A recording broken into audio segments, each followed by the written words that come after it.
When I think about Silent Hill F, I don't just think about a horror game. I think about what it's trying to say, not only to gamers, but to the human condition itself. Through its Japanese voice and collaborative international team, Silent Hill F inspires the kind of cultural reflection that belongs alongside the best works in art horror. Ignoring the controversy within the fandom, I want to focus on what this game gets right. The true-to-form Silent Hill motifs finally realize the way Team Silent intended, imparting truly unadulterated Japanese horror. With Silent Hill F, we're not merely engaging in horror gaming, we're exploring deep psychological and sociological phenomena that occur among young women. Not just in Japan, but universally. Yet the developers have inscribed these phenomena with an inkan, a seal that only could come from Japan. I want to explain why Shimizu Hinako's story struck me so deeply, and why it serves as a case for men to learn from as well. As a grown man, a teacher, and a husband returning to Japan after 3 years of being in the States, I can't help but see myself reflected in Hinako's struggle, because Silent Hill, at its heart, has always been about interrelational responsibilities. Harry Mason, a widower in the 1999 original, descends into hell to save his daughter, embodying what positive masculinity looks like under the deepest of pressure. Hold it. Where do you think you're going? My daughter. I've got to find her. No way. It's dangerous out there. In that case, I need to find her now. Cheryl's my little girl. I can't just leave her out there by herself.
James Sunderland in Silent Hill 2, another widower, seeks redemption through his grief as a husband.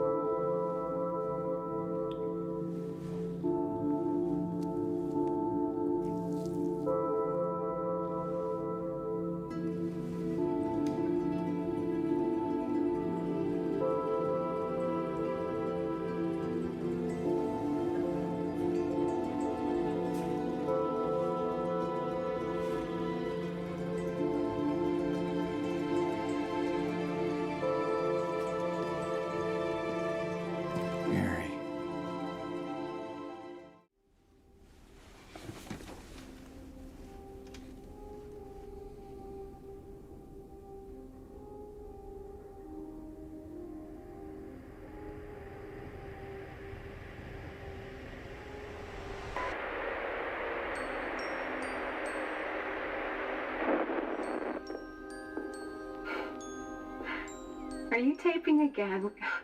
Come on.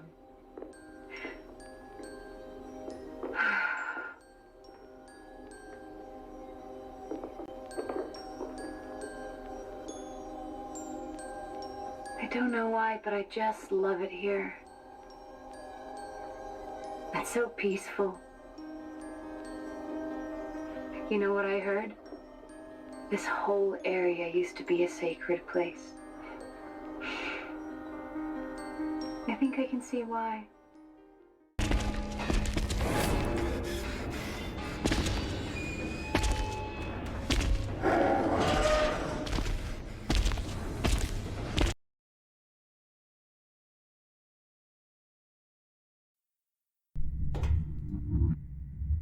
Silent Hill 3's Cheryl, in the guise of Heather Mason, inherits trauma across lifetimes. Where am I?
And Silent Hill 4's Walter Sullivan becomes the Steam's monstrous inversion. A son warped by abuse and longing inflicts harm and the other world on others in search of his mother.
What ties them together is the cycle of pain passed through family, through expectation, through silence. And that's the thread Silent Hill F pulls until it unravels completely. Like Carrie or Ringu, Silent Hill F makes the domestic uncanny. Children suffer what adults refuse to face.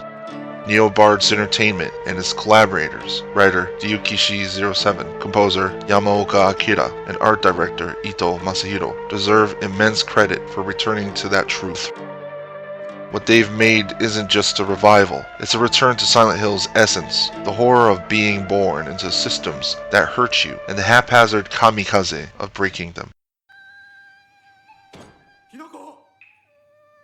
Hinako's story begins with the familiar cruelty of home. Her father's abuse is immediate, apparent, and direct, which is very rare in Japanese culture. Those in the know understand this household is particularly unstable. We might say the essence of kimochi warui, the sensation of the unsettled, is the first thing to come to mind. Hinako's father shouts at her, humiliates her, and treats her very essence as an inconvenience. Her mother, standing by, barely audible, normalizes it. That's the real horror, not just one man's rage, but a system of complicity built on tatemai, the social facade, a mask, while the family's honne, their true emotions, suffer in turmoil underneath. We get more of this from Hinako's sister, Junko, whose face we never see. She wears a beautiful Ho no Gara no kimono. A kimono with a Ho, or phoenix, as we all know, is a bird that represents resurrection after death. Ho are beautiful, peaceful phoenix-like creatures, honored across East Asia and revered as divine spirits. Later we see Junko wearing the inverted color scheme of this kimono, as she dons a Karasu Tengu no Kamen, the mask of a Karasu Tengu. The mask she learned to wear in society is now firmly casted upon her face. These motifs represent deep symbolism that put Junko's role into subtle yet obvious tones once we understand their meaning. Junko is a watcher over Hinako, precisely because Hinako's fate is pressing and imminent. That tension between the public mask and private pain is the same tension that pervades Japanese society and the roles found everywhere. The proverb, deru kui wa utareru, the nail that sticks out is hammered down, defines how conformity is enforced, and this enforcement is invariably done through members of the family or peers at school, by those ostensibly most trusted, but alas, the most capable of doing the hammering. The social pressure is palpable. Even as a man, I've felt that weight. People see a large man and project assumptions, strength, forcefulness, threat, or having slow wit. But when I reveal that I'm compassionate, willing to show my vulnerability, or express my intellect, it upsets the established schema. I don't fit easily into people's cookie-cutter mold. Silent Hill F externalizes that dissonance through Hinako's suffering. She's told what she is: daughter, student, bride-to-be, offering, and punished for every deviation.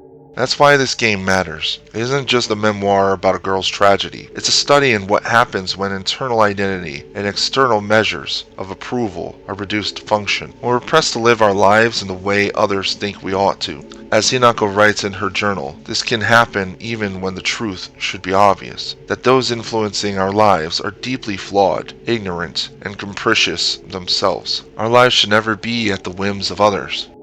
Let's pause here and bring in two key Japanese sociological terms I've discussed in a video I made a while back about Harry Mason. Check that video out on my other channel if you don't mind subpar vocal recordings. The terms are ikuji, which is child rearing, and gamansuru, which is enduring hardship and silence. In mainstream Japanese norms, ikuji is often tied to traditional gender roles or feminized labor, while gamansuru is moralized as a virtue everyone is expected to uphold. The virtue being the ability to withstand hardship and difficulty without breaking under pressure. It is a form of fortitude that stems from both Buddhism and Bushido. Together they form the spine of social endurance, the mold from which a young woman's life is cast. Hinako's mother, Kimie, embodies both, but in an ironic way. She performs all she does as obligation, no choice. She stays by her husband's side no matter how pitiful it makes her look. It just isn't relevant to her. She sees success in her relationships as acts of service. Through her, Hinako learns that the fate of a wife is to be in the least an enabler, and at worst an accessory to abuse. But signs of her mother's failure in her own endeavor are seen everywhere. Bottles of alcohol litter the entire house. The home becomes a site of the toxic form of gamansuru, endurance mistaken for family harmony, while the poison of harm is laced all throughout the home. In Shimizu Kimie, it is in fact revealed as spineless, as we can see on her character model during the boss fight.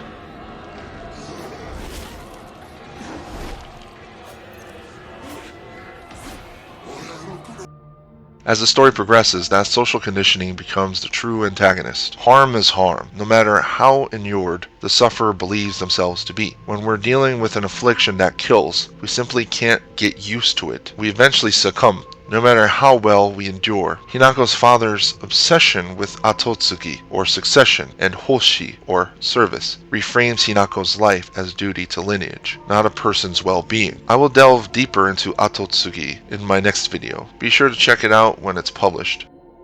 But I want to point out positive masculinity sees right through Kanta's abuse. He's lashing out from a place of pain and his own insecurities, and unwillingness to admit them. Oftentimes, this is known as the inferiority-superiority complex. And here I should introduce the term danseise, which is masculinity or male gender identity. This is the most general term often used when discussing hegemonic masculinity in Japan. How men internalize pressure to appear strong, rational, and dominant. Scholars like Ueno Chizuko and Ito Kimio write about how this pressure creates an internal retoukan, or inferiority complex, when men cannot meet those ideals, leading to defensive, toxic behavior. The eventual result is handoteki danseise, which is reactive or compensatory masculinity, which Shimizu Kanta exemplifies to a T. Handoteki danseise describes a pattern where men, feeling threatened by shifts in gender equality, overperform dominance, stoicism, or aggression to overcompensate for perceived loss of status. This term is directly tied to the psychological retoukan, inferiority feelings, and to socio-cultural constructs of power in the home. Much of Shimizu Kanta's complex is shown to stem from his emasculation following the loss of all the financial support he was receiving for starting a restaurant with his friend. This friend betrayed his trust and left him in debt, and his life's dream was ruined. He dreamed of becoming a chef and to run his own restaurant. The state we find him in during the game is one of drunken despondency, where the only symbols of his manhood are shown in distortions of what a man is about, drinking, touting knives around the house, and imposing himself on others, without any prompting to do so. Men in this state think it's appropriate to impose their ideas about others, especially family members, suffocating their sense of safety and identity. This overbearing disposition is most unwelcome to those who see the situation for what it is. And this is precisely why Hinako is unable to tolerate her father's flaws. They are too oppressive and have no grounding even in Japanese society. For the Shimizu family, affection is replaced with expectation. Giri, or obligation, becomes a cage. Hinako, as the bird kept in this cage, as her name literally can mean baby bird, is often belittled. Her autonomy and agency are ignored. The horror of Silent Hill F is that these once virtuous words, endurance, loyalty, and duty, have become tools of possession and oppression. Having a girl's vulnerability and a young woman's apprehension, Hinako is a guide to us for understanding an adolescent girl's struggle through societal pressures. When the rot sets in, literally, the crimson flowers spread through Ebisugaoka. They mirror the suffocation of these norms. Higanbana, the red spider lily, traditionally planted near graves, represents the afterlife or separation in Japanese folklore. But in Silent Hill F, they grow inside town, the abode of the living, and inside people, representing a kind of internalized corruption born within Hinako herself. The kamikaze, the catastrophe, sets loose. What devours the town is not evil from without, but repression from within. They symbolize Hinako's kitai hazure, her disillusionment with her entire life. We later find that the fog monster and the catalyst for all the Higanbana is Hinako's own alter ego, desperately trying to tear through the memories that keep her away from accepting her fate. Hinako fractures under the weight. Her dual persona, one that submits to Kotoyuki and one that rebels with the Tsukumogami, becomes a psychological allegory for Japan's gendered contradictions. Submission is gamansuru, taken to the extreme. Rebellion is jiko jitsugen, self-realization, trying to survive under collective pressure. In the end, Hinako's tragedy isn't that she dies. Rather, she was never allowed to live true to herself. In all her attempts to show people, she is not the straight and narrow girl everyone wants her to be. They all just kept on hammering her down, and that hammering dislodged her. For men, many of us never feel the need to question the system that demands we become archetypes in the same way. Yet some of us grow aware of the harm caused by this lack in critical analysis. As someone who also doesn't fit cleanly into social cookie cutters, whether in Japan, in the States, or in Europe, I've always felt I don't really belong anywhere, including within narrow strictures of gender conformity. I am too intellectual for the jocks, too large for the nerds, too Western for the Japanese, and too Buddhist and Japanized for the West. Yet I belong wherever I am, because I'm able to make sense of my surroundings, even if my surroundings don't make sense to me. Positive masculinity teaches that our strength lies in using our qualities for the wholesome betterment of ourselves and to aid others. We dare to question all modes of harm, whether physically or socially, and make it our responsibility to mitigate that harm. When I play Silent Hill F, I feel a deep resonance as a stepfather to a young Japanese woman. When I play the game, I feel the wish that I could replace Kanta, Hinako's father, for her. As a teacher of Japanese youths, I've learned to be protective of young women like her. As an uncle, a veteran, and a leader of a men's group, I want to embody the positive masculine. Here I want to impart something important for the men listening. Silent Hill F is every bit as much about us as it is about a young woman. When we play through Hinako's ordeal, we should notice how repressive and daunting it can be for women to feel they must live up to other standards. But it's also a guide to how we should coexist with girls and women. They go through life under constant scrutiny for their looks, grades, or prospects in adulthood. Even the promise of marriage should be approached with care and discernment. As the United Nations reports, the most immediate threat to women's safety often comes from men within their own households. So it's on us men to really learn how to care skillfully and in ways that promote growth and stability. Silent Hill F provides an indelible lens to this perspective. It asks us to see that the same machinery that silences Hinako also teaches men that empathy is weakness and control is care. wear. These are the marks of patriarchy and the imposition of gender norms, and men too are harmed by them. Gender essentialism confines us into roles we may not wish to fulfill, or that erode our well-being. Those of us who are sensitive and caring are often shunned or ridiculed, even by women who unconsciously perpetuate patriarchy. In this way, the endeavor towards positive masculinity meets some resistance. Sometimes it's harshness from someone we admired, but other times it can be more subtle. We can see in Silent Hill F this dynamic echoed between Shu and Hinako, a form of peer-level patriarchy. Shu's boyish protectiveness and control later contribute to Hinako's dependency on both the Kakura Makakura and Shu's immature nostalgia.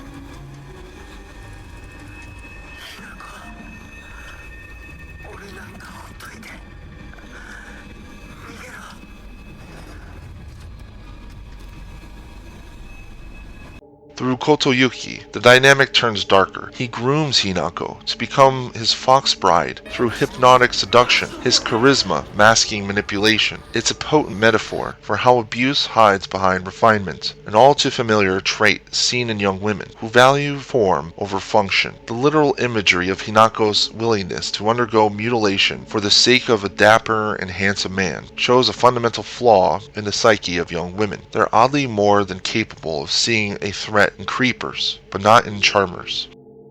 Take Ted Bundy as a great example. Bundy's case received massive media attention in the late 1970s, and reporters and spectators repeatedly described him as handsome, intelligent, and charming. Newspapers and television reports often emphasized his law student background, clean-cut looks, and articulate manner, creating a disturbed tension between appearance and atrocity. During his 1979 Miami trial, some female spectators even attended court just to see him, with journalists noting that they called him cute or good-looking. The same is true about Kotoyuki. The tone and dynamic surrounding him is brimming with positivity, but he is in fact a symbol of this uncanny attraction, resulting in deep mutilation and appeasement. He guides Hinako by the hand as an incubus, seducing her through a trope-laden romanticization of male attraction. In real life, women gamers can't help but fawn over him.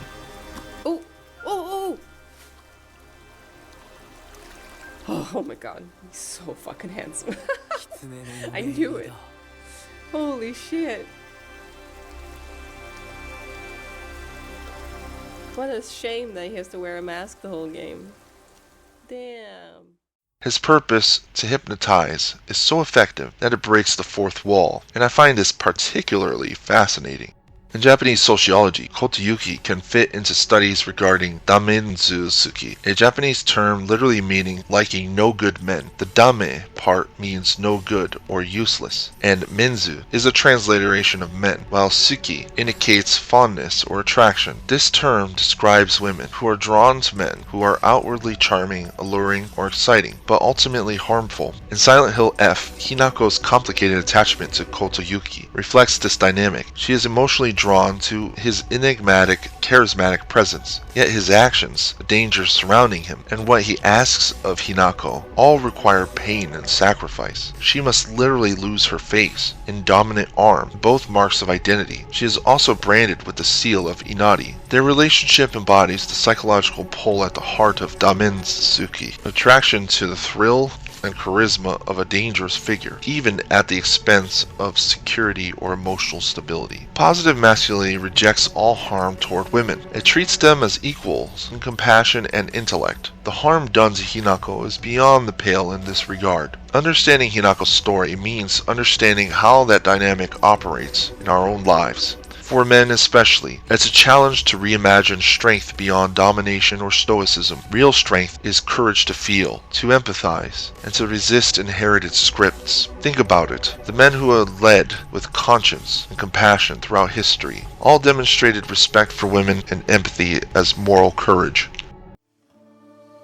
Silent Hill F doesn't just ask us to play through horror, it asks us to witness it, to stand beside it, to see how it reflects the same social wounds we perpetuate. And in that act of recognition, it reminds us that healing begins not with heroism, but with honesty.